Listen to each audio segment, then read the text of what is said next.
ಶ್ರೀ ಪಾದುಕಾ ಸಹಸ್ರದ 29ನೇ ಪದ್ಯವನ್ನು ಅನುಸಂಧಾನ ಮಾಡ್ತಾ ಇರುವಾಗ ನನಗೆ ನಿಮ್ಮೊಂದಿಗೆ ಶ್ರೀ ವಾಲ್ಮೀಕಿ ರಾಮಾಯಣದ ಇನ್ನೊಂದೆರಡು ವಿಷಯಗಳನ್ನು ಹಂಚ್ಕೊಳ್ಬೇಕು ಅಂತ ತುಂಬ ಅನ್ನಿಸ್ತಾ ಇದೆ.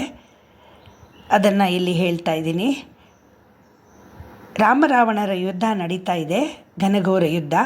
ಅನೇಕ ದಿನರಾತ್ರಿಗಳು ಅವಿಚ್ಛಿನ್ನವಾಗಿ ನಡೀತಾ ಇರುತ್ತೆ. ರಾಮ ರಾವಣ ಇಬ್ಬರಲ್ಲಿ ಯಾರೂ ಸೋಲಲಿಲ್ಲ, ಗೆಲ್ಲಲಿಲ್ಲ. ಆದರೆ ಒಮ್ಮೆ ರಾವಣ ಮೂರ್ಛೆ ಹೋಗ್ತಾನೆ. ಆಗ ಸಿಕ್ಕ ಸ್ವಲ್ಪ ಸಮಯದಲ್ಲಿ ಅಗಸ್ತ್ಯ ಮಹರ್ಷಿಗಳು ಧಾವಿಸಿ ಬಂದು ಶ್ರೀರಾಮನಿಗೆ ಆದಿತ್ಯ ಹೃದಯವನ್ನು ಉಪದೇಶ ಮಾಡ್ತಾರೆ. ಅವರ ಆದೇಶದಂತೆ ಶ್ರೀರಾಮನು ಆಚಮನ ಮಾಡಿ 3 ಸಲ ಆದಿತ್ಯ ಹೃದಯವನ್ನು ಪಾರಾಯಣ ಮಾಡ್ತಾನೆ. ಅವನ ಚಿಂತೆಯೆಲ್ಲ ಸೂರ್ಯನ ಕಿರಣಗಳಿಗೆ ಕತ್ತಲು ಕರಗಿದಂತೆ ದೂರವಾಗಿ ಉತ್ಸಾಹದಿಂದ ರಾವಣನನ್ನು ಎದುರಿಸಲು ಹೊರಡ್ತಾನೆ. ಅತ್ತ ರಾವಣ ನುಗ್ಗಿ ಬರುತ್ತಿರುವ ರೀತಿ ನೋಡಿ ರಾಮ ತನ್ನ ಸಾರಥಿಗೆ ಹೇಳುವ ಮಾತುಗಳು ಅತ್ಯದ್ಭುತವಾಗಿದೆ. ಮಾತಲಿ, ರಾವಣ ಹೇಗೆ ನುಗ್ಗಿ ಬರುತ್ತಿದ್ದಾನೆ ನೋಡು, ಸಾಯಲು ಹೊರಟು ಬರುವಂತಿದೆ. ನಾನು ಅವನನ್ನು ಚಂಡಮಾರುತದಂತೆ ಹೊಡೆದುರುಳಿಸುತ್ತೇನೆ. ಜಯ ನಮ್ಮದೇ.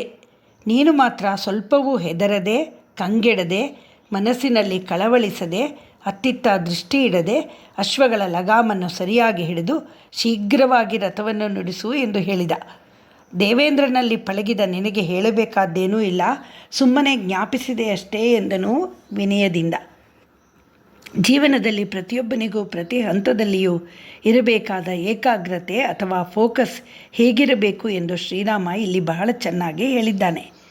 ಮತ್ತೊಂದು ಅದ್ಭುತ ಪದ್ಯ ಶ್ರೀಮದ್ ರಾಮಾಯಣದ ಯುದ್ಧಕಾಂಡದಲ್ಲಿ ಬರುತ್ತೆ. ರಾಮರಾವಣರ ಯುದ್ಧ ಘನಘೋರವಾಗಿ ಸಾಗುತ್ತಿರಲು ನನಗೆ ಜಯವಾಗುವ ತನಕ ನಾನು ಯುದ್ಧ ಮಾಡುತ್ತೇನೆ ಎಂದು ಕಾಕುತ್ಸ್ತನು. ನನಗೆ ಮರಣವಾದರೂ ಚಿಂತೆ ಇಲ್ಲ, ನಾನು ಕಾದಾಡುತ್ತೇನೆಂದು ರಾವಣನು ಯೋಚಿಸುತ್ತಾ ಯುದ್ಧ ಮಾಡ್ತಾರೆ.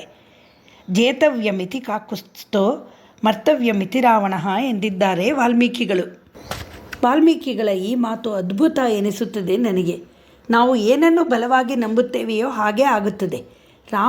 ರಾಮ ಯುದ್ಧದಲ್ಲಿ ಜಯಶೀಲನಾದ, ರಾವಣ ಯುದ್ಧದಲ್ಲಿ ಹತನಾದ. ಯದ್ಭಾವಂ ತದ್ಭವತಿ. ಆದ್ದರಿಂದ ಯಾವಾಗಲೂ ಪಾಸಿಟಿವ್ ಆಗಿ ಆಲೋಚಿಸಬೇಕು. ಋಣಾತ್ಮಕ ಆಲೋಚನೆಗಳೇ ನಮ್ಮನ್ನು ಅಧೀರರನ್ನಾಗಿ ಮಾಡಿ ನಮ್ಮ ಶಕ್ತಿಯನ್ನು ಅಪಹರಿಸಿ ನಮ್ಮನ್ನು ಸೋಲಿಸಿಬಿಡುತ್ತದೆ. ಇದು ರಾಮಾಯಣದ ಪಾಠ ನಮಗೆ. ಶ್ರೀಮದ್ ರಾಮಾಯಣ ಮಹಾ ಓಂ.